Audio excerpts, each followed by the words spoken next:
বিসমিল্লাহির রহমানির রহিম। আসসালামু আলাইকুম। কেমন আছেন সবাই? আজকে আমি ম্যাথের একটা ম্যাথের একটা ভিডিও নিয়ে এসেছি, যেগুলো হচ্ছে খুব সিম্পল বেসিক জিনিস ম্যাথের, যেগুলো জানলে আমরা যে কোনো ধরনের ম্যাথ খুবই ইজিলি সলভ করে ফেলতে পারবো।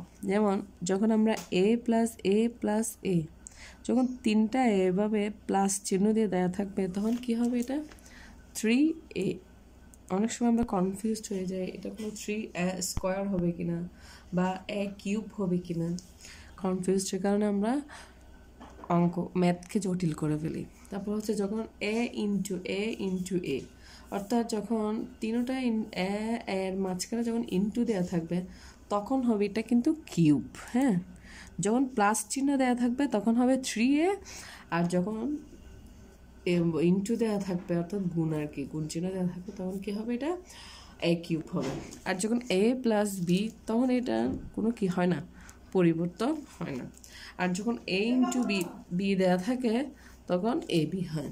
যখন 3 ইন্টু এ দেওয়া থাকে তখন 3a হয়। যখন 3 ইন্টু এ অর্থাৎ ডাবল এ দেওয়া থাকে তখন কি হয়? a square, 3a square. যখন 3 ইন্টু এ ইন্টু বি থাকে তখন কি হবে? 3ab গুণ হবে। যখন a square plus A square হয় তখন কি হয়? এটা যোগ চিহ্ন, অবশ্যই কি হবে? 2a স্কোয়ার হবে। কখনো কি হবে না, এটা a টু দি পাওয়ার 4 হবে না। আর যখন a square into A square থাকবে অর্থাৎ গুণ থাকবে তখন হবে a টু দি পাওয়ার 4। খুবই সিম্পল, এটা এভাবেও লেখা যায়, মানে a2 plus 2।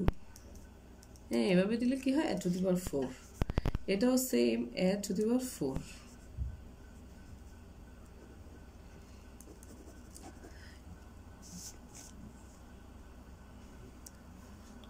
Thank you guys, আসসালামু আলাইকুম। আশা করি সবার অনেক কাজে আসবে।